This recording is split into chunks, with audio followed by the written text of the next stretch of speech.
à Kinshasa.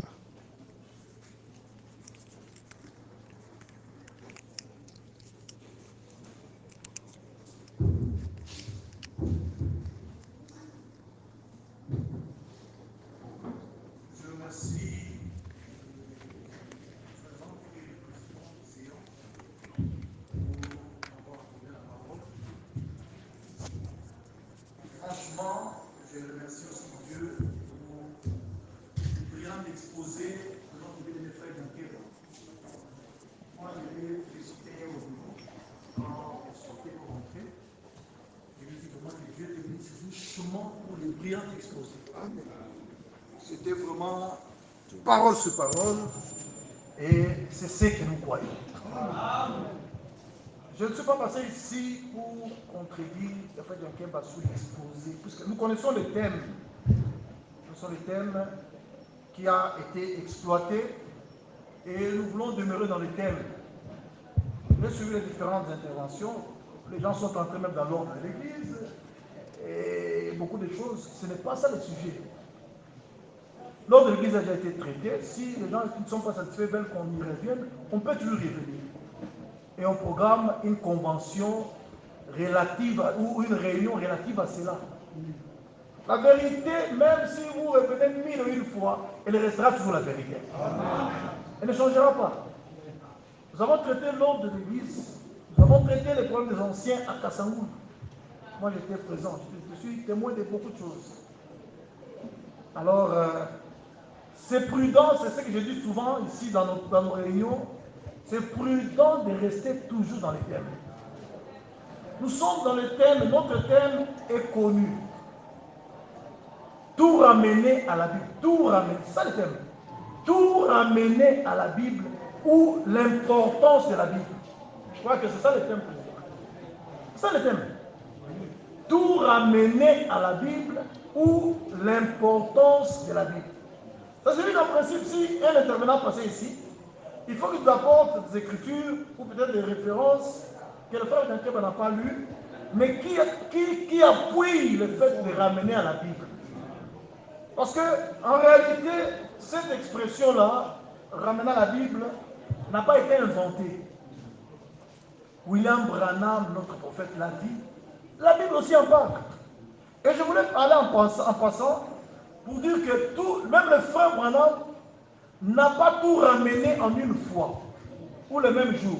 Chaque jour qu'il passait, il apportait la parole de Dieu pour ramener tous les gens à la Bible. Chaque jour. Parce que j'ai suivi quelqu'un qui est passé ici pour dire que non, il est écrit qu'il ramènera en une fois. Non. L'œuvre de Dieu, c'est une œuvre, et c'est une œuvre qui se fait progressivement. Ça ne se fait pas en un clin d'œil. Même l'œuvre de la création, Dieu ne l'a pas faite en un jour. Dieu a accompli cela en 6 jours, et le 7e jour, il s'est reposé. Il en a même de l'œuvre de la rédemption. Dieu a déjà pris 6000 ans pour faire ça. Il a pris déjà 6 jours. Et au 7e jour, qui est le 7e millénaire, Dieu se reposera. Donc ça ne se fait pas en une fois. Même nous, tel que nous sommes des prédicateurs aujourd'hui, la connaissance que nous avons aujourd'hui, nous ne l'avons pas acquise en un jour. Ça nous a pris des années. Il y a des choses que vous ne compreniez pas l'année passée, que vous venez de comprendre dans cette compréhension. Et il y en a même d'autres que vous ne comprenez pas maintenant, que vous comprendrez prochainement. Donc ce sont des choses qui se font mécaniquement, automatiquement. Dieu est à l'œuvre, chaque jour qui passe, Dieu devient de plus en plus réel. Il nous ajoute toujours des histoires. C'est pourquoi nous disons toujours que, conformément à l'Écriture, que nous connaissons en partie. Et la connaissance augmentera, c'est une promesse de l'Écriture. Dans Daniel chapitre 12, il est écrit clairement que quand ces choses qui sont scellées seront ouvertes, la connaissance augmentera. Elle augmente. Donc, c'est la mission. Ça s'ajoute. Au fur et à mesure qu'on avance, ça s'ajoute. Et avant l'enlèvement, dans l'église épouse, nous atteindrons l'unité de la foi et de la connaissance du Fils de Dieu. Dieu ne fait pas les choses au hasard. Dieu travaille. Il travaille. Et je sais que chacun de nous est ici pour cette œuvre-là. Nous sommes engagés dans cette œuvre-là, dont Dieu est l'auteur. Et Dieu ne nous a pas laissés seuls. La Bible dit, nous sommes ouvriers avec Dieu. Nous travaillons avec Dieu. Son esprit est là pour nous conduire. Alors, bien mes frères, je voulais intervenir. Je vais prendre une heure, comme je l'ai dit là-bas. Et dans mon intervention, je voulais d'abord montrer que frère Branham et le frère Franck ont bien compris Actes chapitre 17, verset 11. Ils ne sont pas ignorants. Puisque la ruse consiste en quoi? Quand on montre frère Branham parlant de ramener avec une multitude de citations, les gens laissent frère Branham à ce mois-là, ils rentrent dans la Bible. Ils disent non, non, non, nous rentrons dans la Bible. La Bible dit examiner. On ne peut pas examiner si on n'a pas ramené. C'est possible. On ne peut pas examiner quelque chose sans ramener. Par exemple, je vous donne un exemple. On dit par exemple, la figure de frère Yankeba est semblable à la figure de frère Lamb. Qu'est-ce que vous allez faire si vous voulez examiner? Vous allez prendre la figure de frère Yankeba, vous ramenez à frère Lamb pour comparer si cette figure, ce qu'on a dit là-bas est exact, n'est-ce pas? Donc avant d'examiner, vous devez prendre la figure de frère Yankeba, vous ramenez à l'étalon de mesure qui est frère Lamb. Et ici, l'étalon de mesure, c'est la Bible. La Bible est l'étalon de mesure. La Bible est le testeur. Donc, la Bible est le lieu de référence finale. Elle n'est pas le lieu de référence finale seulement pour nous, les Éphésiens 4. Même pour William Branham, la Bible est le lieu de référence finale. Et cette expression-là, c'est dans l'absolu. C'est Frère Branham qui a dit ça dans l'application l'absolu. Il dit que nous, un absolu signifie le lieu de référence finale. C'est-à-dire que vous pouvez vous référer à beaucoup de choses. Tu peux te référer à une brochure, tu peux te référer à une lettre circulaire. Mais le lieu de référence finale pour que la chose soit établie, c'est la Bible. C'est la Bible. On l'avait dit, je l'avais dit, c'était John Manon ici quand on avait tenu la réunion sur la source. Non, sur la source, Manon vers à Monakissende, je l'avais dit quand nous étions à Monakissende, sur la réunion sur l'absolu. J'avais dit, frère, on ne peut pas avoir deux lieux de référence finale. Puisqu'il y a beaucoup de gens aujourd'hui qui cherchent à fabriquer deux lieux de référence finale. Un lieu de référence finale qu'ils appellent le message, et un autre lieu de référence finale qu'ils appellent la Bible. Non, mais le message, c'est la Bible. La Bible est le message. On ne doit pas créer deux entités différentes. Frère Branham a prêché avec sa Bible. Nous savons ce que Frère Branham a prêché. Il n'avait qu'un seul document. Même les apôtres, quand ils venaient prêcher, ils n'avaient pas deux documents entre leurs mains. Vous entendez tous les apôtres parler comme il est écrit. Il est écrit. L'écriture prévoyante. Ce que les apôtres appelaient écriture, c'était l'Ancien Testament. Ce qu'aujourd'hui nous appelons écriture, c'est l'Ancien et le Nouveau Testament. C'est ça les Saintes Écritures. Quand vous lisez la Bible dans 2 Timothée chapitre 3, verset 15 à 17, verset 14 à 17 plutôt. 2 Timothée chapitre 3, verset 14 à 17. Il a écrit ceci. Toi, ça c'est l'apôtre Paul qui est aussi un prophète, un messager de ce temps-là. C'est lui qui parle ici. Il parle à Timothée, il dit, toi, demeure dans les choses que tu as apprises et reconnues certaines, sachant de qui tu les as apprises.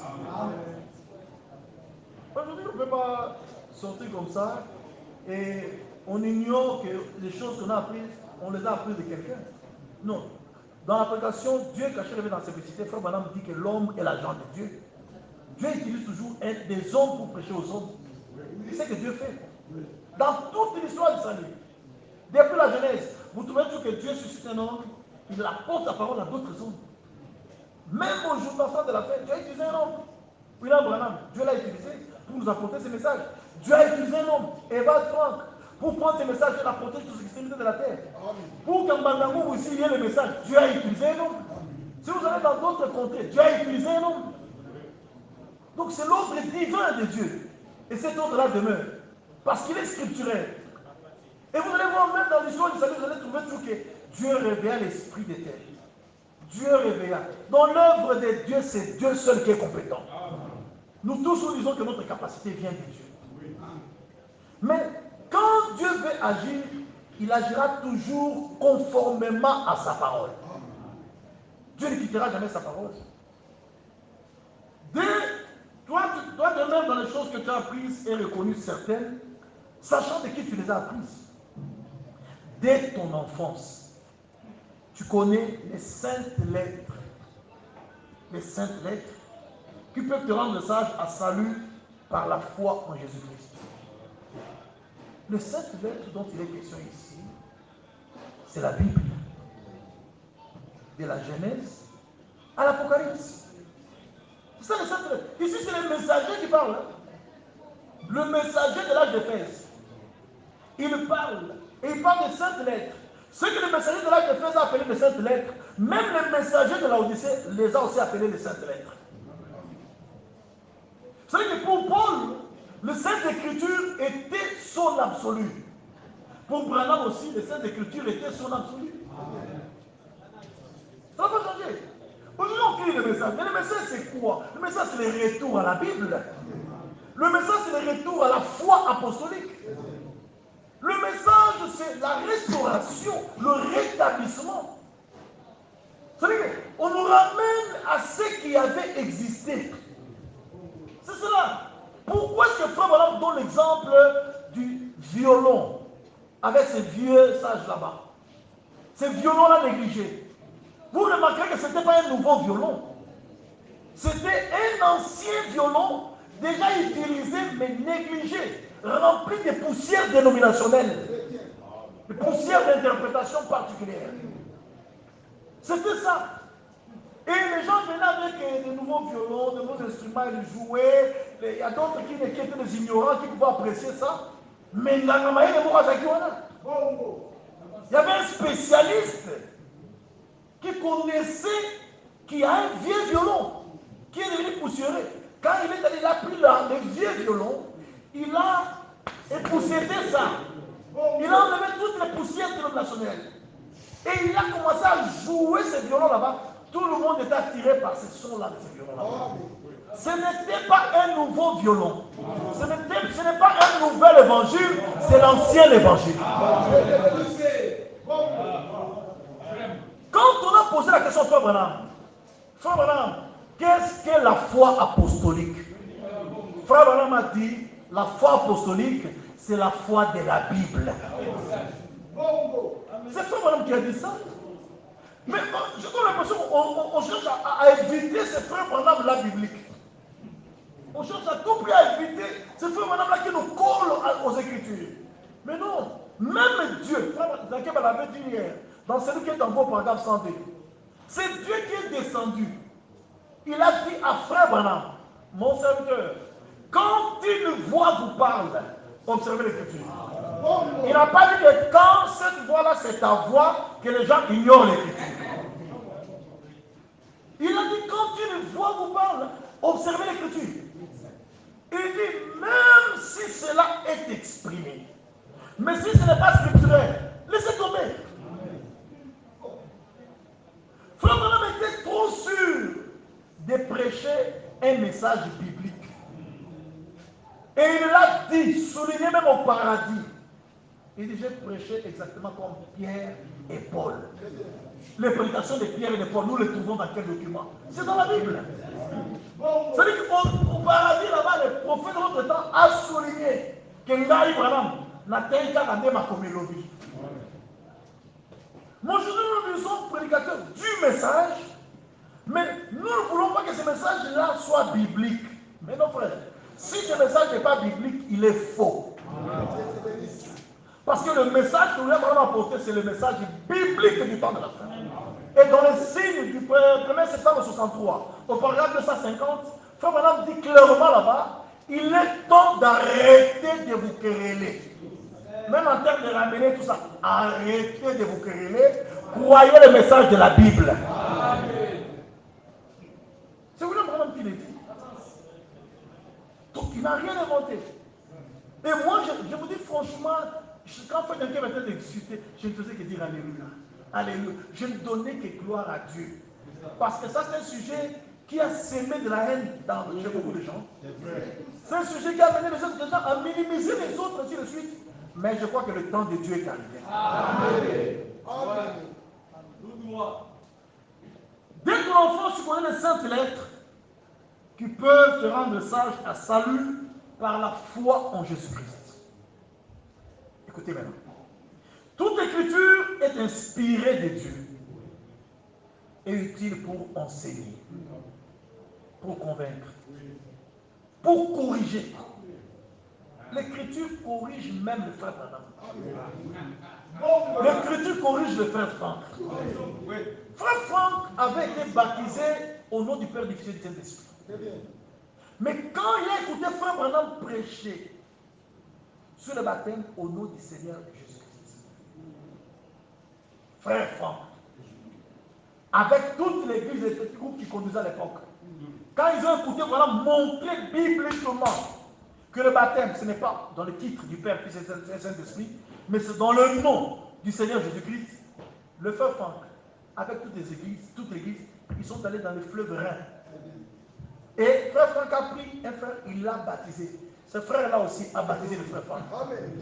Ils se sont baptisés mutuellement. Pourquoi? Parce qu'ils ont vu que ce que le frère Branham a enseigné est biblique. Ils se sont baptisés bibliquement. Pourquoi? Parce qu'ils ont reconnu que ce qu'on a démontré là-bas se trouve dans l'absolu. C'est-à-dire qu'on peut prendre ce qui a été enseigné là-bas, ramener ça dans les Écritures, trouver que c'est parfait. Quand nous parlons de ramener à la Bible, frère, il y a des gens qui craignent ça. C'est comme si on voulait détruire Frère Branham, on voulait salir Frère Branham. Non. Nous voulons autrement dire, prendre tout ce que Frère Branham a dit et enseigné là-bas, les placer dans les Écritures et les prêcher à partir des Écritures. C'est simplement ça. Frère Franck, au stade en 2015, au stade du 20 mai, au stade Tata Raphaël, beaucoup étaient présents et ils vont reconnaître ce que je suis en train de dire là-bas. Il a dit, chacun des vous doit faire un effort de retrouver chaque déclaration ou chaque prédication de Frère Branham dans la Bible. Qui avait écouté ça ce jour-là? Voilà. Il y a les vidéos sont là aussi. Qu'est-ce qu'il veut dire? Parce que je vais vous lire aussi dans quelques déclarations de lettres circulaires. Il dit chaque fois qu'il faut ramener tout ce que le Frère Branham a prêché dans les Écritures. Et il a dit quelque chose que je vais vous lire tout de suite. Il dit, dans la lettre de décembre 2007 à la page 15, quiconque, lettre de décembre 2007, page 15, quiconque déforme les déclarations des frères Branham et ne les ramène pas dans les saintes Écritures pour les éprouver. Frère, les saintes Écritures éprouvent même les déclarations de frère Branham. Les saintes Écritures. La Bible, c'est un testeur. Si vous lisez dans Apocalypse chapitre 2, verset 2, les croyants d'Éphèse, ils ont éprouvé ceux qui se disent apôtres et ils les ont trouvés menteurs. Ils les ont éprouvés à l'aide de quoi? À partir des Écritures. C'est ça. Donc aujourd'hui, tout celui qui parle de la part de Dieu, nous devons ramener la Bible pour éprouver si ce qu'il dit là-bas est conforme aux Écritures. Parce que la Bible, c'est le livre de vérité. Il n'y a pas de livre de vérité sur la terre. Le seul livre de vérité, c'est la Bible. Donc quand quelqu'un parle de Dieu, nous ramenons la Bible. Je vous l'ai dit que cette façon, Frère Branham dit que la Bible, c'est l'autel démoniaque. Amen. Il dit, quiconque déforme les déclarations de Frère Branham et ne les ramène pas dans les saintes Écritures pour les éprouver, les change inévitablement en un autre message. Et se rend coupable d'avoir tordu la parole de Dieu. Il dit, le frère Branham disait toujours que le talon de mesure ou le testeur, c'est la Bible. C'est ça. Quand nous ramenons C'est parce que Frère Branham était le premier à le faire. Et Frère Branham était le premier à nous recommander de le faire. Il était le premier à nous recommander de le faire. Nous ne sommes pas le Frère Branham. Mais si nous le minimisons, mais dans nos assemblées là, les gens n'allaient plus croire que le Frère Branham est prophète. Mais si vous parcourez toutes nos assemblées ici, tout le monde croit fermement que le message, que le prophète que Dieu a envoyé, c'est William Aaron Branham. Et nous n'avons pas honte de le témoigner. Nous les témoignons, nous les témoignerons jusqu'à l'enlèvement. Parce que c'est ça la vérité. Mais le problème c'est quoi? Parce qu'aujourd'hui, beaucoup de gens appellent le message leurs déclarations et leurs interprétations particulières. Et ils attribuent ça à Frère Branham. Frère Branham est mort prophète biblique. Et il nous a apporté le message biblique jusqu'à sa mort. Il n'a pas changé. Écoutez ce que Frère Branham dit. Écoutez ce que Frère Branham dit. Dans la prédication, nous l'avons trouvé du 25 août 1954. Paragraphe 11. Nous l'avons trouvé du 25 août 1954 au paragraphe 11. Écoutez ce que Frère Branham dit. Si vous prenez $1 et qu'il a été contrefait, vous savez qu'il y a un contrefacteur qui s'est référé au vrai dollar pour fabriquer celui-là. La seule façon pour vous de pouvoir discerner cela, c'est d'en prélever le numéro et de le renvoyer à l'hôtel des monnaies. C'est-à-dire que vous prenez ce dollar là-bas, vous les ramenez à l'hôtel des monnaies. Oui. Ce dollar qui a été présenté là-bas, prenez-les, renvoyez-les à l'hôtel des monnaies. C'est-à-dire, ramenez-les à l'hôtel des monnaies. Et découvrez s'il est vrai ou non. Il dit, c'est ainsi lorsque quelqu'un parle de Christ. Ramenez cela à la Bible. Et découvrez si cela est vrai ou non. C'est cela la preuve finale. Ceci, il prend la Bible. Il dit, ceci est l'hôtel des monnaies.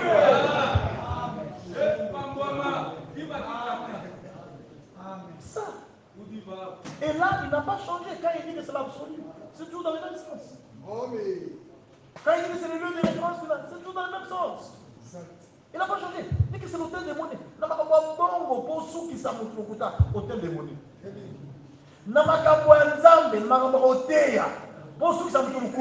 Bible. Voyez pourquoi les tonnéristes et les lots, ils sont mal vus. Et puis, message, comme on sur la belle ou la mokini. Voyez pourquoi la ligne? Parce que Balaki, que message, c'est encore une nouvelle religion. Oui. Et ça, encore la Makambouasika. Nous avons un message à Makambouasika. Message à Makambouakala. Makambouakala, Makambouakala, Makambouakala, mais Ezongi. C'est ça le message. Nous avons Makambouakala, mais Ezongi. Nous avons Makambouakala, c'est un mot la scène. C'est ça le message. Et vous allez voir un tonneriste, Frère Perret est témoin de ce que je dis. Il y a une église qu'on appelle l'église des saints. Ce sont des papa. Et ils combattent et reçoivent les messages. Rigini et pas Baout. Ils les ont fermé la bouche. Ils les ont fermé la bouche. Ils les ont fermé la bouche. Et là, ils sont dans la dévote, ils peuvent pas fermer sa bouche. Mais ils ont fui.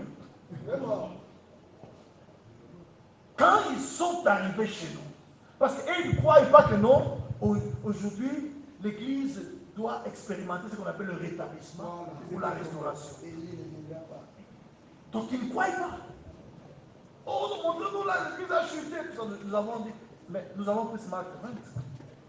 Paul a dit qu'il y aura des loups cruels qui n'épargneront pas les troupeaux. Je dis, les troupeaux, c'est l'Église. Ils ne seront pas épargnés. Alors, quand ils ont vu ça, ils ont commencé à chercher à nier cette écriture. Mais c'est dans votre Bible là-bas. Ils ont fui. Jusqu'à ce jour, ils ne reviennent plus. Pourquoi? Parce que nous avons eu la grâce de faire asseoir le message dans les Écritures. Parce qu'aujourd'hui, même les païens là qui ne prient pas, mais ils connaissent que la Bible c'est le livre de Dieu. Ils connaissent ça. Et vous allez voir une citation, ils cherchent même une écriture à lire. Et la Bible dit quoi pour ça? Les païens, ils connaissent. Vous trouvez même des gens qui se disent athées, mais l'événement surgit. Ils disent, ça c'est un événement apocalyptique. Vraiment. Où est-ce qu'ils ont trouvé ça? C'est dans la Bible. Donc la Bible demeure l'absolu. Et la Bible, c'est un livre important. Frère Branham a beaucoup vanté la Bible. Toute sa vie, il ne faisait que vanter la Bible. Et il a fait une déclaration grave, il dit que c'est le livre de l'éternité. C'est que dans l'éternité, ma brochure aux alamans, c'est les Bibles et vos alamans. Là, tu dirais dans l'éternité, aux alamans, les Bibles et vos alamans. Donc, ce n'est pas n'importe quel document, ces documents ici. Et dire qu'il faut tout ramener à la Bible ne signifie pas juger le frère Branham ou mépriser le frère Branham. Nous ne pouvons pas nous permettre ce luxe-là de juger le prophète que Dieu nous a envoyé. Mais nous voulons seulement dire aux gens que ce que le prophète a enseigné là, il a enseigné à partir des Écritures. Et nous sommes aussi capables d'enseigner la même chose par les Écritures. C'est simplement ça. Bien mes frères. Alors, remarquez, il est écrit là, toute écriture est inspirée de Dieu. Toute écriture. Et vous allez entendre quelqu'un aujourd'hui qui me montre, il chante, moi cette chanson-là, je ne l'écoute pas. Il chante, l'inspiration, elle est plus forte que les écritures. Fort. Ça, c'est très dangereux pour l'âme. Mais la Bible, le même de la Genèse à l'Apocalypse, c'est la grande inspiration. Toute écriture de la Genèse à l'Apocalypse est inspirée de Dieu. Et remarquez, on dit, utile pour enseigner, pour convaincre, pour corriger. Et ça, Frère Branham ne le niait pas. Frère Branham était prêt à se laisser corriger. Mais aujourd'hui, il y a des gens, quand on dit que non, Frère Branham, on peut les corriger. Hey, il faut corriger Yonan. Frère Branham était un prédicateur. Il était un évangéliste. Et en tant qu'évangéliste, on le fait, il a la démontré. Il lui est arrivé de dire des choses qui n'étaient pas vraies. Il est arrivé. Donc, il a corrigé. Mais il y a aussi des choses qu'il a dites là, comme la déclaration là, et la démocratie, aucune démocratie ne peut dépasser 200 ans. Il est mort, il n'a pas corrigé ça. Il est mort, il n'a pas corrigé ça. Maintenant, nous qui vivons l'accomplissement, la réalité. Donc, nous allons nous asseoir là, commencer à dire que non, aucune démocratie ne peut dépasser 200 ans. Non. Pendant que nous sommes là devant une démocratie qui, aujourd'hui, ça fait 251 ans. 251 ans à peu près. Si tu prends 76, plus 44, plus 21, 65 ans. Ça fait déjà 265 ans, la démocratie américaine. Alors, non seulement se mettre là comme des perroquets. Non, non, non. Aucune démocratie ne peut dépasser 200 ans. Pendant que nous sommes témoins comme ça, il y a une démocratie qui a dépassé 205. Alors, quand nous ne disons pas ça, donc nous ne croyons pas au prophète. Est-ce que Frère Branham a dit ainsi dit le Seigneur, aucune démocratie ne peut dépasser 200 ans? Non. C'était son opinion. Maintenant, cette opinion-là, nous allons appeler ça message? Non. Le message doit être conforme aux Écritures. Amen. Et écoutez lui-même, ce qui parle en termes de corriger. J'ai lu deux citations de Frère Branham en termes de corriger. Chaque fois que je dis quelque chose, je vais ouvrir les Frère Branham ou les Écritures pour que vous voyez que je ne suis pas en train d'inventer quelque chose. Écoutez ce que Frère Branham a dit.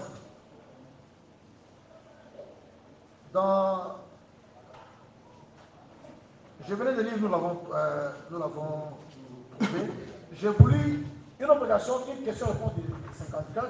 Écoutez s'il vous plaît.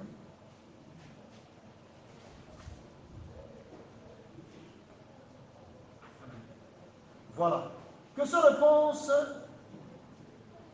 du 16 mai 54, paragraphe 42. Il dit ceci.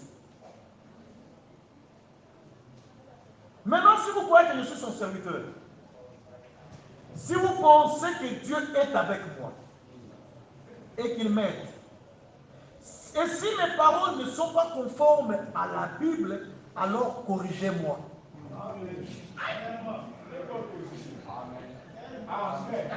Je suis en train de lire les frères maintenant. Donc vous comprenez que frère Branham, ça fait que la Bible est supérieure à lui. Hein? Et si les paroles ne sont pas conformes à la Bible, alors corrigez-moi. Mais si elles sont conformes à la Bible, et que vous croyez que je suis son serviteur, vous ferez mieux de faire attention et d'écouter. Donc, vraiment montre là que même lui, on peut les ramener à la Bible. Écoutez encore. Là, j'ai lu en 1954, mais je voulais maintenant après le saut. Il a dit la même chose. Après le saut. Parce que tu vas dire, avec la 54, il n'y avait pas encore l'ouverture de la parole. J'ai voulu maintenant après l'ouverture de la parole. Christ identifié dans tous les âges du 9 avril 64. Notez bien la date. Parce que la même année-là, il en a prêché 3 fois. En 64. Christ identifié dans tous les âges du 9 avril 1964. Au paragraphe 36. Écoutez ce que frère Branham dit. C'est la raison pour laquelle aujourd'hui, nous avons tant de gens. Je reprends, je dis, Christ identifié dans tous les âges du 9 avril 1964. Paragraphe 36, c'est au tableau là-bas. Paragraphe 36. Ça, c'est en 64, c'est après l'ouverture des sceaux. C'est la raison pour laquelle aujourd'hui, nous avons tant de gens qui se disent chrétiens et qui mènent n'importe quelle sorte de vie. Ils n'ont jamais expérimenté la nouvelle naissance. Cette chose qui vous change, qui fait sortir la vie, comme le fait de tirer du sang d'un homme qui a un certain type de sang et lui injecter un autre type de sang. Il s'agit de faire sortir la vieille vie de l'homme et d'injecter dans le croyant la vie de Christ. Il devient alors une nouvelle création. Il est une nouvelle création. Eh bien, l'unique façon pour nous de connaître et de pouvoir faire en sorte que tout le monde soit satisfait. Si j'ai posé aux pentecôtistes cette question ce soir, que pensez-vous qu'il devrait être? Il ferait de lui un pentecôtiste. Si je demandais au frère uni ce qu'il devrait, eh bien, il était un des frères unis. Si je demandais au méthodiste, il dirait, eh bien, il était un méthodiste. Les baptistes, et ainsi de suite. Mais maintenant, il n'y a qu'une seule façon d'y répondre et de le faire scripturairement. Eh bien, sur cette estrade, sur cette estrade, nous aimerions toujours rester avec les Écritures. Ça, c'est les messagers. William Branham. William Branham est symbolisé dans la Makomi. Mais il y a aussi des symboles dans la Makomi. Donc, vous voyez, les amis, vous avez Branham. Et c'est pour la femme, on est dans la Makomi. Mais il y a aussi dans la Makomi, vous avez Taliban. Yes, ça ne va pas. Il dit, nous aimerons toujours rester avec les Écritures. Si cela n'est pas le cas, ça veut dire que ma comité, vous êtes tenus de venir vers moi et me corriger.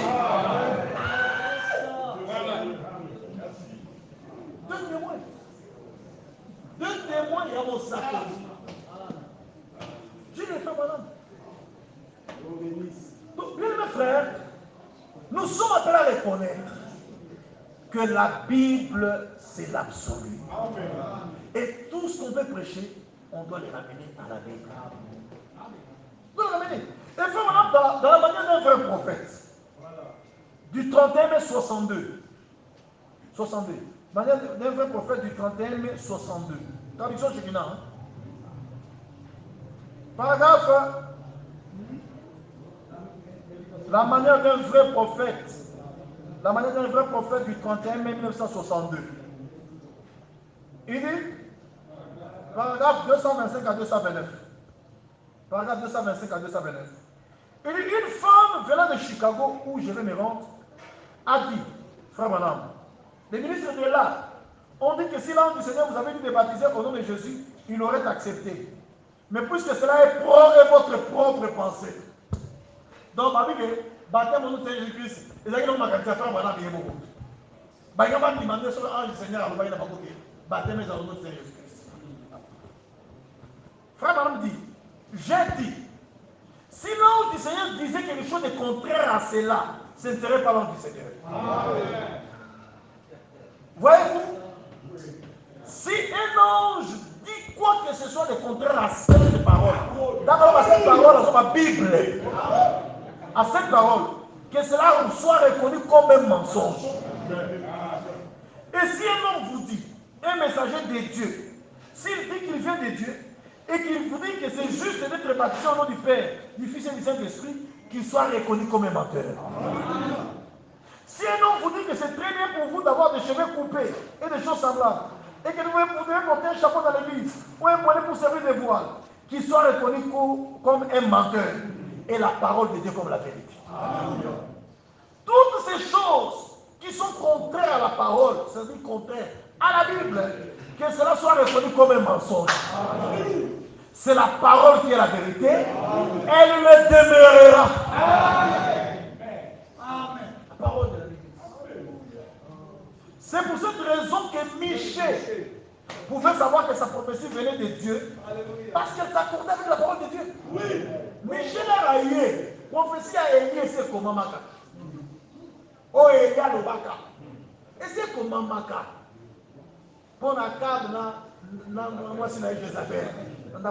Et il y a ça, et c'était déjà écrit. Mais je l'ai raconté à comment ça va. À Tanguy Yango.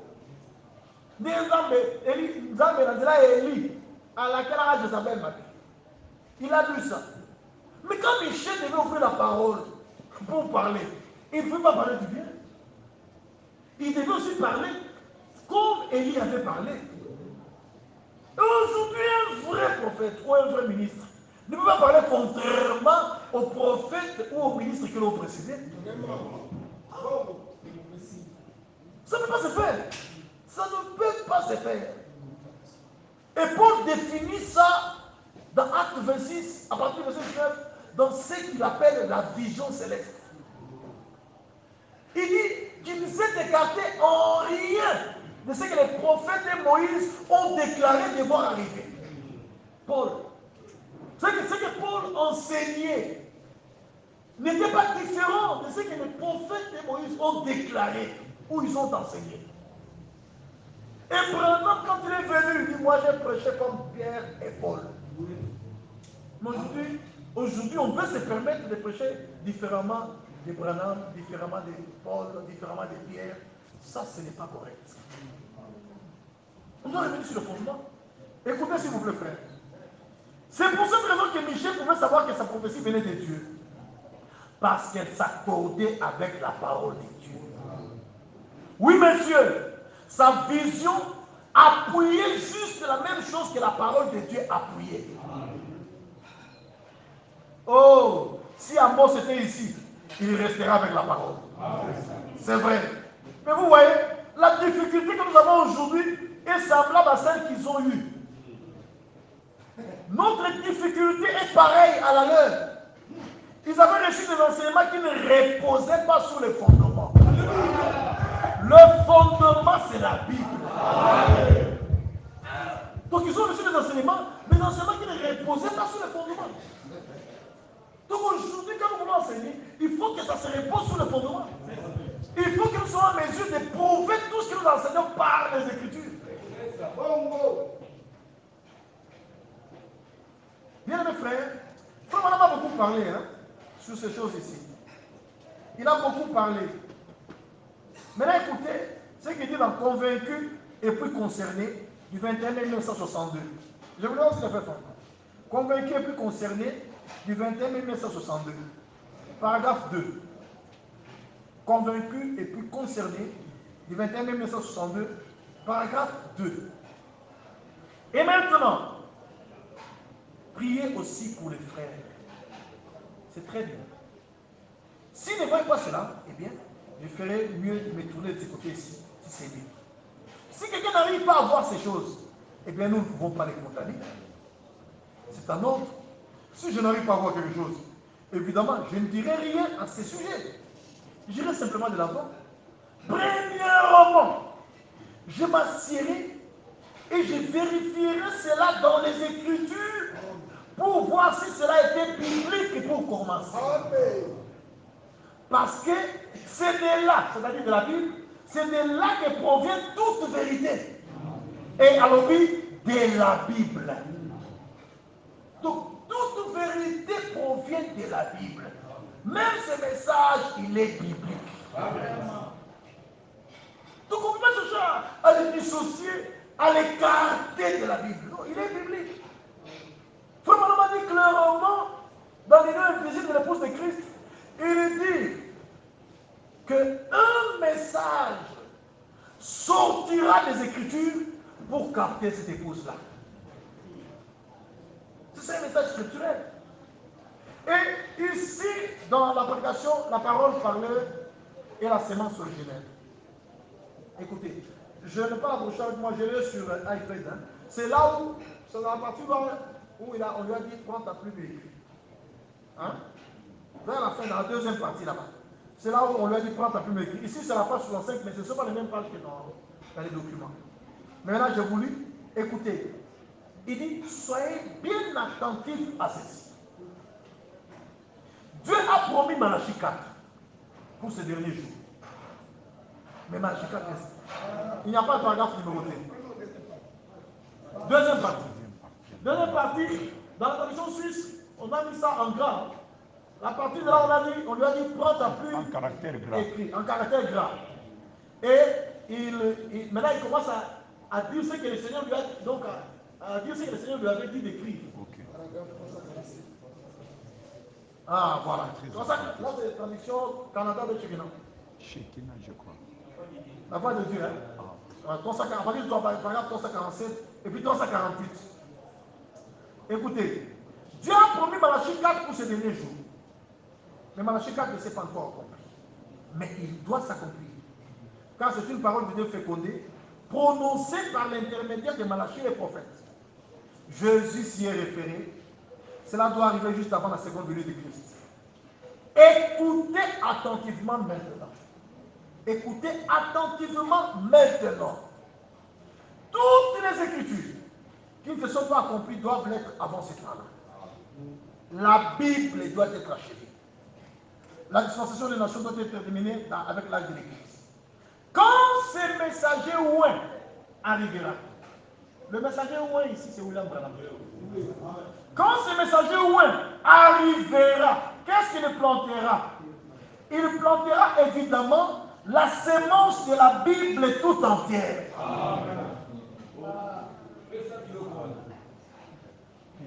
Pendant la première pluie, commençant au serpent. Où est-ce que nous trouvons la sémence du serpent? C'est dans Genèse 3. C'est-à-dire commençant par la Genèse, commençant par le serpent, pour arriver jusqu'au messager. C'est que le message a ôté dans la Genèse, dit l'Apocalypse. C'est-à-dire que le message est la Bible. Et la Bible. Amen. Commençant par le serpent pour arriver jusqu'au messager. Où est-ce que nous trouvons le serpent? C'est Genèse 3. Où est-ce que nous trouvons le messager? C'est Apocalypse 3. Apocalypse 3. Donc il commence par la Genèse, il va jusqu'à l'Apocalypse. Mais qu'est-ce que William Branham doit planter?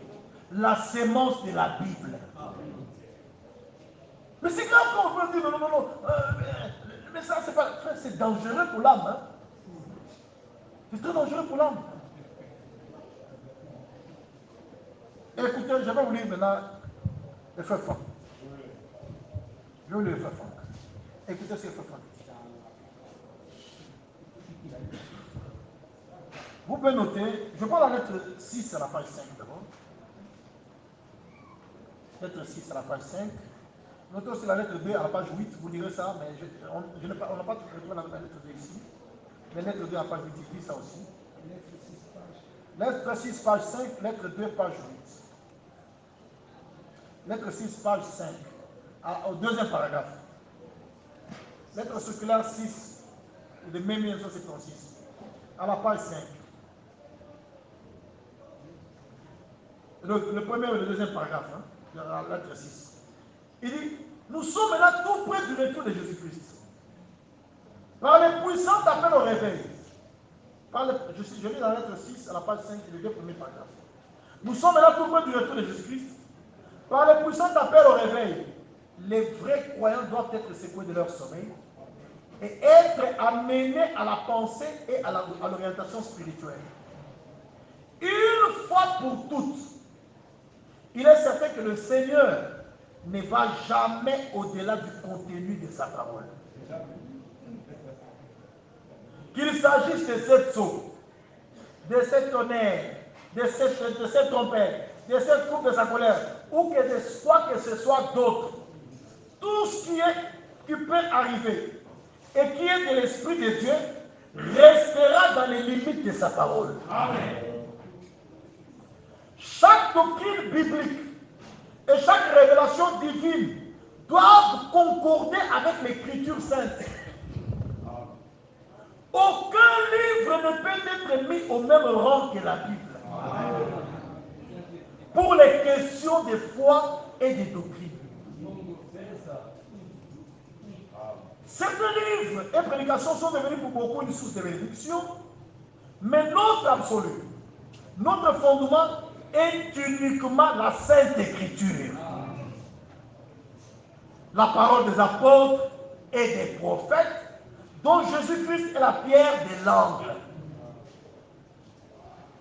La raison et le but du message des derniers temps est de faire en sorte que les hommes de ces temps se rapprochent de la vraie parole de Dieu et des véritables doctrines bibliques. C'est la raison de ce message des derniers temps. Tel que le furent prêché, que les hommes se rapprochent des véritables doctrines bibliques, tel que le furent prêché par l'Église primitive. Et de les mettre à nouveau sur les chandeliers. C'est pas doctrine de l'apôtre, parce que c'est dans la Bible. Moussala au Samuel, on a dit, quoi zongi sango la chandelier. C'est-à-dire zongi sango l'église. Donc, l'église, c'est pas mon nima, mais il va tomber là, ça peut être nima. Oh, mais il va tomber là, ça peut être nima, et ça, la Bible. C'est ainsi seulement que les chrétiens peuvent être arrachés des pensées humaines et des interprétations religieuses et être ramenés sous le fondement de la révélation divine. Le fondement de la révélation divine, c'est la Bible. Parce que quand on parle de la parole révélée, parce que la parole révélée, ça vient à la fin de la fin. Mais ce que Pierre et Paul prêchaient, c'était la parole révélée.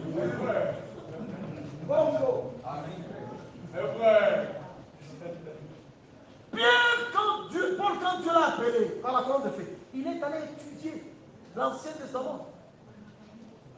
Ce que Paul ressort dans l'Épître aux Hébreux là-bas, ce n'est pas la révélation, ça.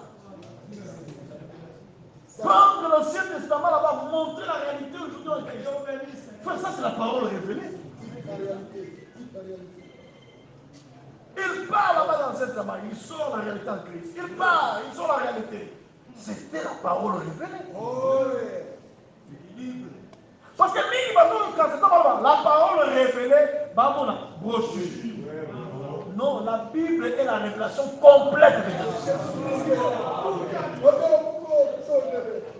William Branham le dit à plusieurs endroits. Il montre que la Bible est la révélation complète de Jésus. Exact. Dans son temps, on a ce qu'il a moussous. Attends, ce qu'il a moussous.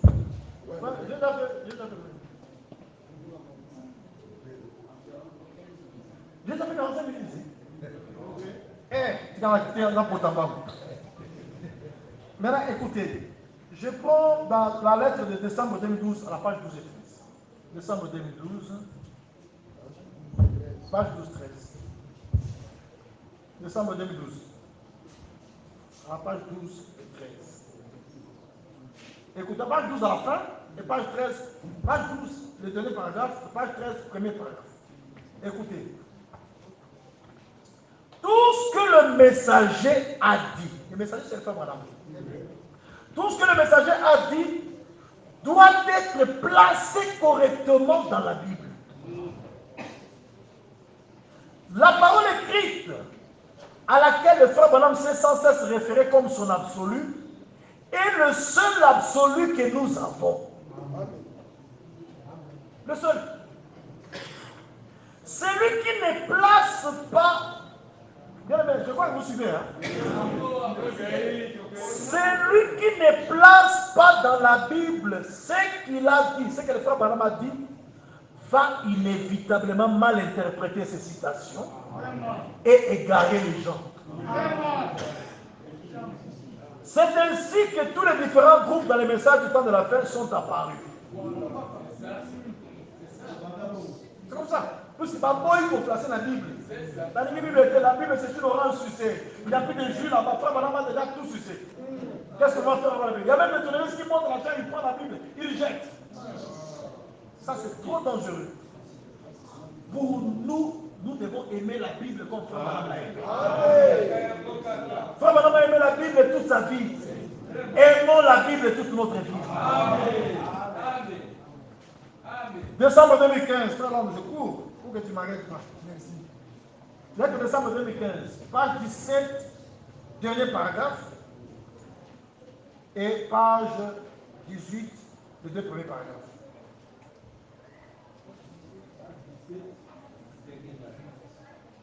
Page 17, dernier paragraphe, page 18, premier et deuxième paragraphe.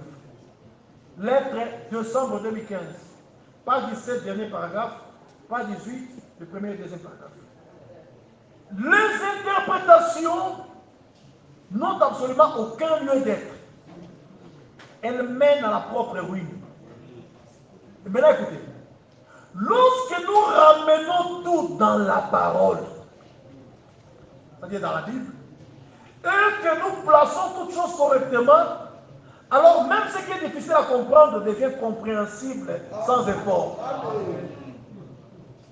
Je vous demande de la part de Dieu d'avoir du respect pour la parole de Dieu. C'est ce qu'il appelle la parole de Dieu ici, c'est la Bible. Je vous demande de la part de Dieu d'avoir du respect pour la Bible. Aucune prophétie de l'Écriture ne permet une interprétation arbitraire. Cela est aussi valable concernant le septième sceau, concernant les sept tonnerres, ou toutes les autres choses qui ont été divulguées partout après le départ de Frère Branham et qui ont éveillé de fausses espérances. Personne ne pourra m'empêcher de croire la parole de Dieu telle qu'elle est écrite. Amen. Et d'y placer harmonieusement dans son contexte ce que Frère Branham a dit.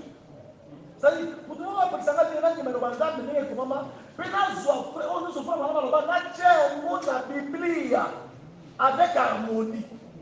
Après, vous comprenez ça, ça va ça. Même nous, vous comprenez ça, ça va ça. Ça, c'est la discipline que le frère Branham a fait. C'est la discipline que le frère Franck a. C'est la discipline que tous les vrais ministres ont. Les ministres, c'est comme l'homme. C'est cela. Beaucoup d'autres, ils sont en train de chercher à créer un message qu'on ne peut pas trouver dans les Écritures. Non, frère, le message est dans la Bible. On fait l'effort, on cherche à trouver des citations qu'on ne peut pas ramener dans la Bible. Non, non, non, non. Si tu trouves une citation que tu ne peux pas ramener dans la Bible, cette citation-là n'est pas le message. Toutes les citations que Frère Branham a prêchées de la part de Dieu, toutes les déclarations qu'il a faites de la part de Dieu, on peut les trouver aussi par les Écritures. Prenez par exemple la prédication mariage et divorce. Prenez les déclarations qui pouvaient faire bien avant mariage et divorce. Vous trouverez qu'il y a des déclarations qui contredisent la Bible. Mais quand vous prenez mariage et divorce, prenez cette prédication-là, comme Frère Branham dit, c'est ainsi que c'est d'un bout à l'autre. Prenez cette prédication là-bas, venez dans la Bible, ramenez ça. Vous trouverez que tout ce qui est disait là-bas, vous pouvez le trouver avec les Écritures. C'est conforme aux Écritures, à 100%. Donc, ça vaut la peine, bien mes frères, que nous puissions toujours parler ou tout ramener à la Bible. C'est très important. Quand Paul dit, ce n'est pas le Seigneur, c'est moi. Il ne s'agit pas de quelque chose que Paul a inventé. Quand Paul parlait du Seigneur, il s'agit de déclarations que le Seigneur a faites dans les évangiles. Il peut vous dire, je vous enseignerai ce que le Seigneur a enseigné. Vous trouverez ce que Paul est en train de répéter là-bas. Dans les évangiles, il y a des déclarations claires où le Seigneur avait dit la même chose. Mais quand Paul dit ici, ce n'est pas le Seigneur, c'est moi. Il ne s'agit pas d'une fabrication, il s'agit d'une inspiration venant de ce même Seigneur, mais sortie de la bouche de Paul que vous ne trouverez pas dans les évangiles. Puisque le Nouveau Testament a les évangiles, a les actes des apôtres et les épîtres. Donc ça ne signifie pas que quand vous dites, oh, Paul, remarquez, Paul a dit que si ce n'est pas le Seigneur, c'est moi, vous croyez que c'est une opinion. Non. Puisque ce que Paul dit là fait partie de ce qu'on appelle toute écriture est inspirée de Dieu. Et c'est un document divin déjà achevé. Achevé. Dieu a approuvé ça. Et ce document-là est achevé, c'est terminé. C'est un testament. Personne n'a le droit de modifier les paroles de ce testament-là. Il ne faut pas faire comme les toléristes qui disent que non, aujourd'hui, les brochures, c'est le 3e testament. Oui, c'est tout ce qu'ils cherchent à faire. Ils cherchent à créer un autre évangile. Et c'est ce que Frère Franck dénonce. Le Frère Franck dénonce ça. Il dénonce qu'aujourd'hui, les gens qui ne veulent pas ramener toutes les prédications des femmes à la Bible, ils créent ou ils inventent un autre évangile. Et vous allez retrouver aujourd'hui quelqu'un avec des brochures, mais il est en train de prêcher un autre évangile, qui n'est pas l'évangile de Jésus-Christ. L'évangile du Seigneur Jésus-Christ se trouve signé dans les Saintes Écritures.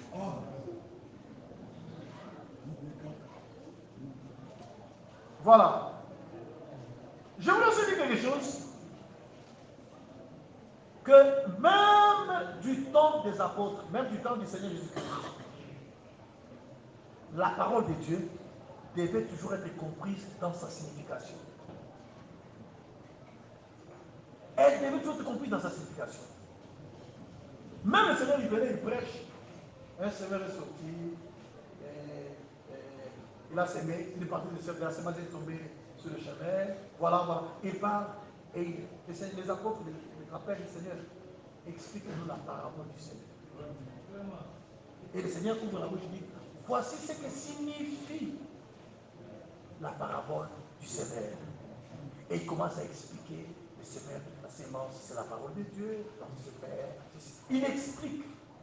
Alors le Seigneur ne peut pas dire que la parabole là, ce n'était pas le message, c'est l'explication qui est le message. Il ne peut pas dire ça. Et la parabole et son explication, c'est le message. Avancez. Donc même aujourd'hui, quand nous lisons les Écritures, nous devons comprendre la parole dans sa signification. Et oui, je vais vous dire une chose, frère. Les choses qui ont été révélées après Branham, Dieu doit aussi nous les révéler. Alléluia. Sinon nous prêcherons les mensonges. Oui. Même quand tu montes pour prêcher, tu peux prêcher quelque chose, tu dis frère, je vous dis la vérité. Mais quelqu'un est assis sur le banc, il ne comprend pas. C'est pourquoi vous devez comprendre que les révélateurs, ce n'est pas les prophètes, le révélateur c'est Dieu. Le révélateur c'est Dieu qui révèle. Et le Fils le révèle à qui il veut. Juste, même demain, quand la prédication passera ici demain, il y aura des gens qui recevront la révélation. Et il y aura d'autres qui ne recevront pas. Pourquoi est-ce que nous tous nous avons des brochures, mais d'autres, avec les brochures, ils disent que voilà avec Dieu? C'est parce qu'ils n'ont pas reçu la révélation. Parce que pour toi, selon toi, les brochures, c'est ça la parole révélée. Donc ils ont la parole révélée, mais pourquoi ils prêchent les mensonges? Bien mes frères, je crois qu'on doit vraiment être assis dans les choses. Quand nous sortons de cette convention, il faut que nous voyons les choses de Dieu autrement. Comment nous devons glorifier Dieu pour cet exposé qui a été donné? C'est un exposé capital. Et je voulais aussi parler, en parlant, parce que le frère de Kébal avait parlé, mais je voulais vous lire dans l'Exode contact avant les générations. Frère, il est impossible aujourd'hui de déterminer la durée d'une génération. Vous ne saurez pas. Je vous dis, vous ne saurez pas. Écoutez ce que Papa dit dans la Circulaire 34. Le titre, j'ai pris ça dans l'iPad. Dans la Circulaire 34, le titre c'est Répétition d'un éclaircissement. Écrivez le titre, vous allez trouver la page. Lettre 34, le titre c'est Répétition d'un éclaircissement. Maintenant, écoutez ce qu'il dit. Comme. Non, je peux vous donner la page de l'iPad, ça ne sera pas la même page sur le papier. Notez le titre. Répétition d'un éclaircissement. Quand vous, si la lettre 34 était là, vous pouvez retrouver la page. Lettre 34, répétition d'un éclaircissement. C'est quoi qu'il parle? Il dit ceci. Comme cette parole du Seigneur, en vérité, je vous dis, cette génération ne passera pas que quelque chose ne soit arrivé. Matthieu 24, est considéré comme cela. Cette parole est considérée comme cela rapportant à une période bien déterminée. Il est nécessaire. Avancez. On enregistre. Ça va. On enregistre. Ça va.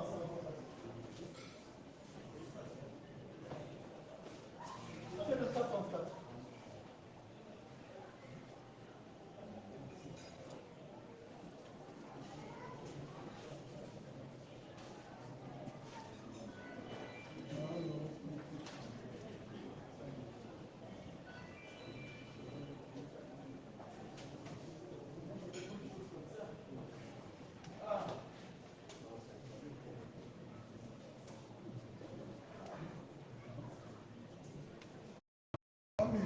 Jusqu'à ce que le Seigneur vienne. Parce que si vous suivez les médias, vous verrez que il est dit.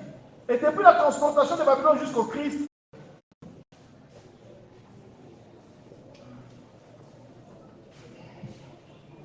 ok.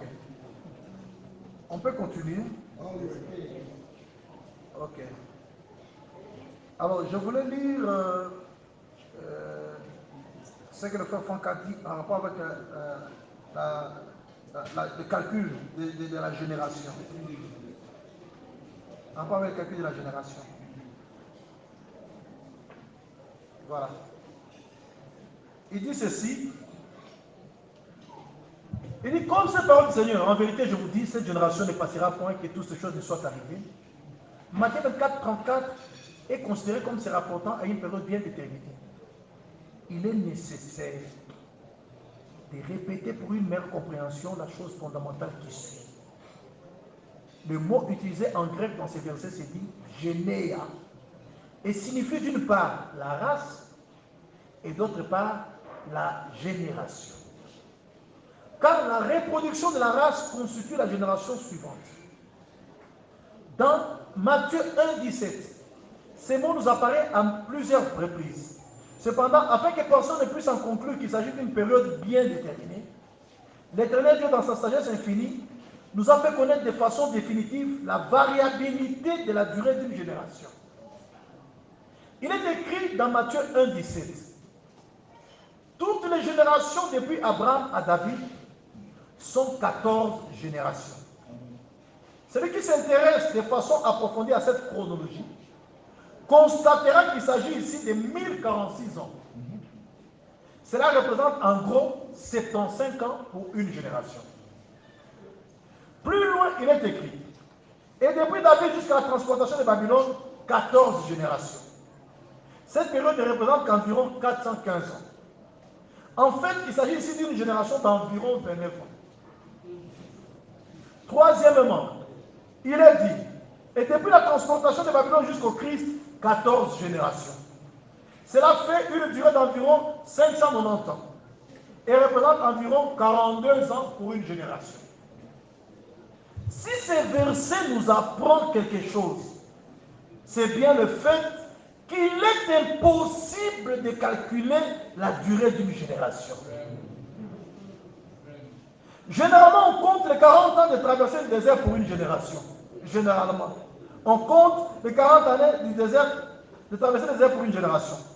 Dans les dictionnaires allemands, on compte 30 ans. Et dans l'américain, 33 ans pour une génération. Alors, oublions, s'il vous plaît, toutes ces supputations et restons sensés en toutes choses jusqu'à la venue du Seigneur. Une seule chose en effet est importante pour nous tous, c'est-à-dire que nous reconnaissions l'époque dans laquelle nous vivons et que nous nous mettions à la disposition du Seigneur afin qu'il puisse, selon sa parole, accomplir son œuvre avec nous. Ce n'est ni de calculer ou de fixer une date qui est importante, mais bien plutôt de prendre sa position quant aux promesses infaillibles et d'attendre leur réalisation dans la foi.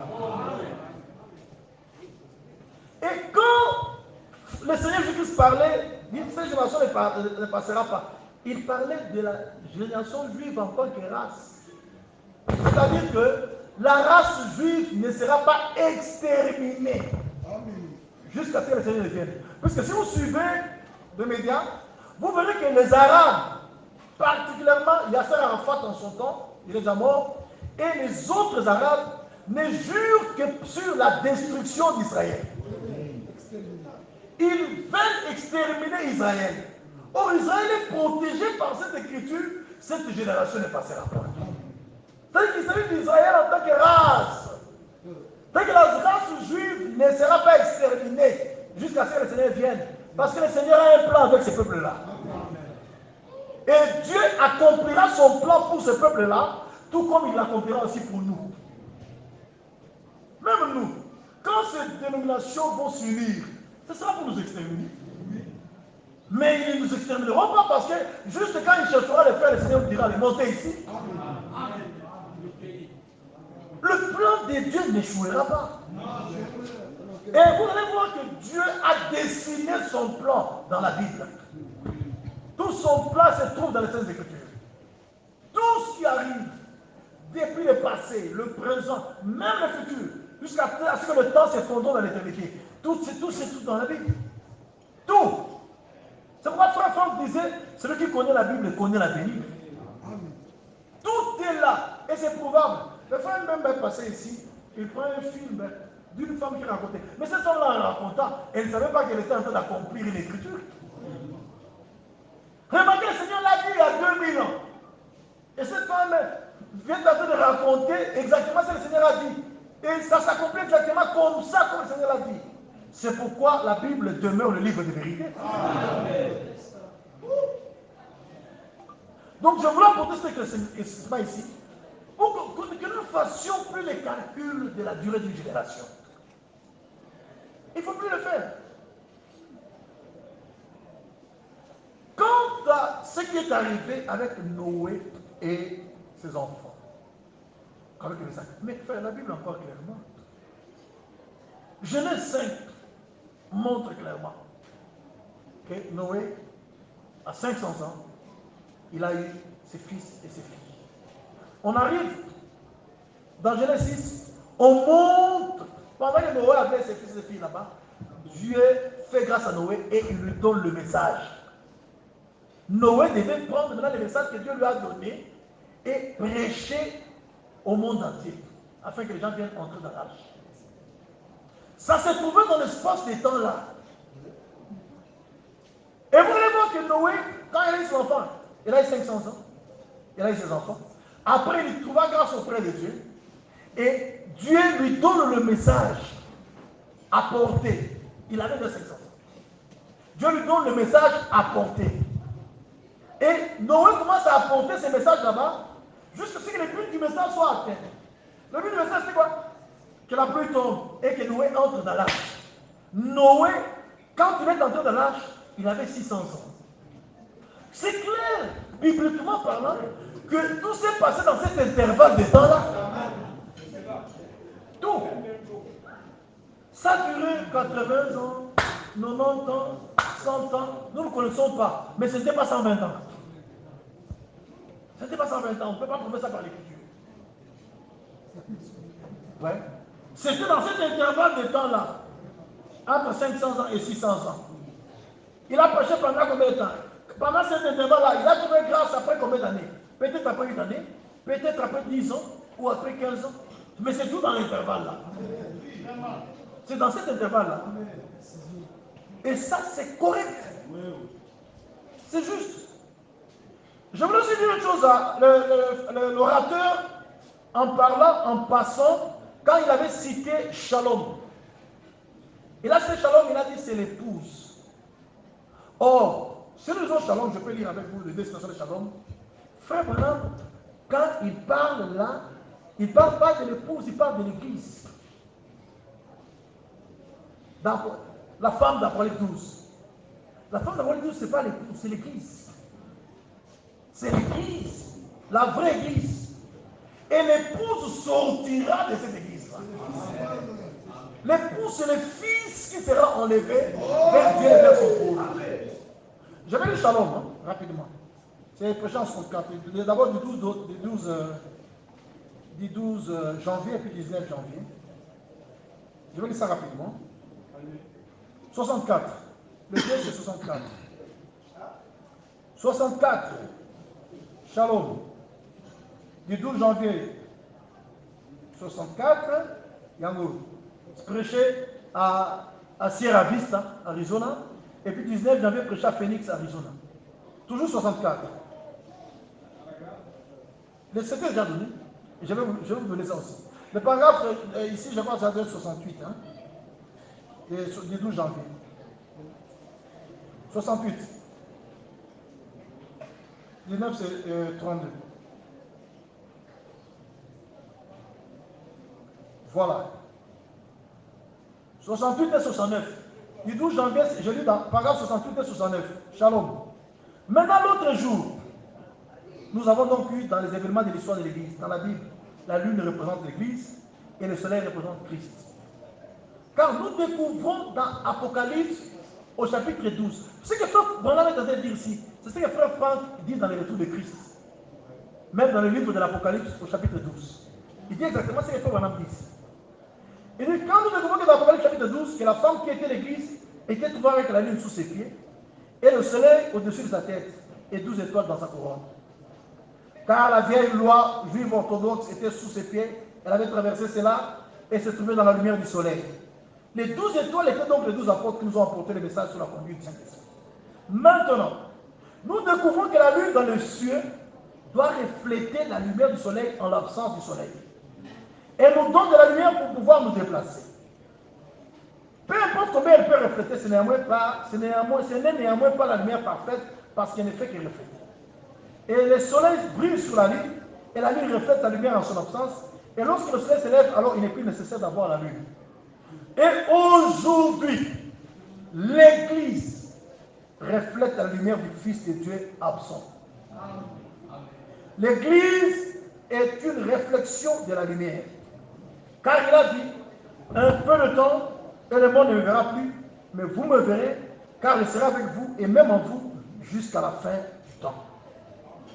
Ça, c'est William Branham dans Shalom, du 12 janvier 61, paragraphe 68-69. Il parle de l'Église. Et l'Église, c'est l'ensemble appelé hors d'eux. Tous les enfants de Dieu sauvés font partie de l'Église. Mais du milieu des enfants de Dieu sauvés là-bas, Dieu tirera une épouse. Et c'est cette épouse qui sera enlevée. Et elle est identifiée d'après 12 là comme étant le fils mâle qui sortira du sein de cette femme qui a reçu la sémence. Et Frère Branham en parle dans le douleur de l'enfantement. Je lis maintenant Shalom du 19 janvier 64. Là, je crois que c'est le paragraphe 32. 32. 19 janvier 64, paragraphe 32. Écoutez. Et bien nous voyons que la lune dans la Bible représente l'Église. Est-ce que vous vous souvenez? La lune dans la Bible représente l'Église. Elle projette la lumière sur la terre en l'absence du soleil. Apocalypse chapitre 12 exprime réellement cela. La femme avec la lune sous ses pieds et le soleil à la tête. Et comment l'absence du soleil, quand le soleil est parti de l'autre côté, la lune reflète le soleil sur la terre. L'Église doit refléter Jésus-Christ au monde en l'absence du Fils de Dieu. Nous croyons tous cela. C'est une chose étrange beaucoup de choses ont été particulières. Amen. Donc la femme là, d'Apocalypse 12, qui a reçu la sémence, c'est l'Église. La vraie Église. La troupe des enfants de Dieu sauvés. C'est ça l'Église. Les appelés autres. Maintenant, du milieu de cette Église-là, sortira l'épouse. C'est pourquoi Frère Branham dit, l'Église enfantera l'épouse par une naissance. Dans le droit de l'enfantement. Je vais lire ça. Je lis ça. Le droit de l'enfantement. En tout cas, je le lis dans parce que je n'avais pas prévu ça, d'amener cette brochure. Hein. Je lis ça sur Internet. Hein. Je prends la traduction suisse. Écoutez ce qui est dit. Traduction suisse. Ah, voilà. Aujourd'hui, les paragraphes ne sont pas numérotés. Ici, même les pages. Pas de les pages. Droit d'enfant, pas traduction suisse. Il dit, est-ce que si il y en avait, si on pouvait chercher la page. Hein? Aujourd'hui, un système gigantesque appelé Conseil mondial des églises essaie de se former. Et du sein de l'église sortent deux enfants. Écoutez bien ce que je vous dis. La parole doit enfanter une épouse parole. L'église doit enfanter pour Christ une épouse. Les douleurs de l'enfantement. Franck venait d'en parler cette année même. Dans une prédication, il a répété ça. L'église doit enfanter une épouse, doit enfanter pour Christ une épouse. Et ça, c'est Apocalypse chapitre 12 qui s'accomplira. Et cette épouse-là est identifiée au fils mâle d'Apocalypse 12 parce qu'elle aura atteint la maturité ou la stature parfaite de Christ. C'est qu'il s'agit de la troupe de ceux qui sont scellés du Saint-Esprit. Ce sont ceux-là. Puisque par exemple, on est belé. Mais par exemple, nous sommes qui est l'eau la tête. Et ça, par exemple, on va rater l'eau là, mais on va aller dans la grande tribulation. Mais ça, par exemple, Oyo, on va l'eau là. Seront enlevés. Et cette naissance ici de l'épouse aura lieu quand la pluie de la première génération tomberont ensemble. Quand cette pluie-là tombera, alors la vraie église épouse sera manifestée. Amen. Même le monde entier saura que notre église a sauvé la route. Et Dieu, comme l'Écriture le dit, ce sera une œuvre abrégée. Ça ne durera pas beaucoup de temps. Et nous partirons. C'est aussi un détail que je voulais apporter comme précision. Parce que l'orateur en parlant, quand il dira, il a dit, la femme c'est l'épouse, il a dit l'épouse, c'est ça qu'il avait dit. Mais je voulais apporter cette précision que Frère Branham n'a pas dit que c'est l'épouse. Il dit qu'il parle de l'église. L'épouse, c'est cet enfant qui sortira du sein de l'église. Et vous remarquerez que d'après tous, la femme ne sera pas enlevée. C'est le fils qui est enlevé. La femme doit passer par la tribulation. Et cette femme là-bas, elle sera préservée pendant la première moitié, mais dans la deuxième moitié, on mettra la main sur elle. Et comme ils résisteront à la bête, ils mourront martyrs.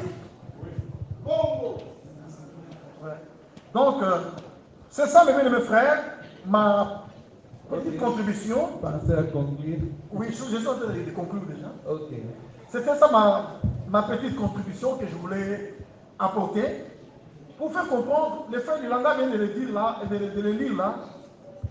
Frère Branham n'avait pas dans son esprit deux entités quand il parlait du message. Il le savait très clairement. Il connaissait. Quand Frère Branham parlait du message, il connaissait qu'il s'agissait de ce message biblique. C'est ce qu'il croyait. Et c'est ce qu'il a cru jusqu'à sa mort. Et il n'a jamais changé ça. Faisons un effort par la grâce de Dieu d'avoir dans notre esprit une seule entité appelée le message biblique du temps de la fin. C'est ça notre entité. Parce que j'ai entendu les prédicateurs combattre ça.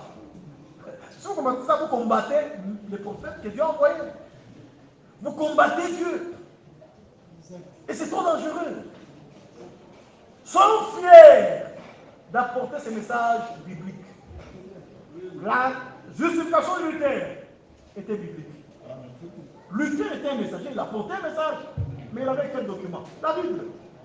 Quand Wesley est venu pour apporter le message de sanctification, il apportait avec quel document? La Bible. Quand William Branham est venu apporter ce message de restauration, il a apporté avec quel document? La Bible. Tous ces messagers, aucun n'avait un autre document que la Bible. Tous ceux qu'ils ont apporté, c'est seulement les Saintes Écritures. Et comprenons que ce message ici sort de la Bible et nous ramène à la Bible. C'est ça la vérité. Ils sont en mesure de le proclamer hautement et fièrement par les Écritures. Que le Seigneur vous bénisse.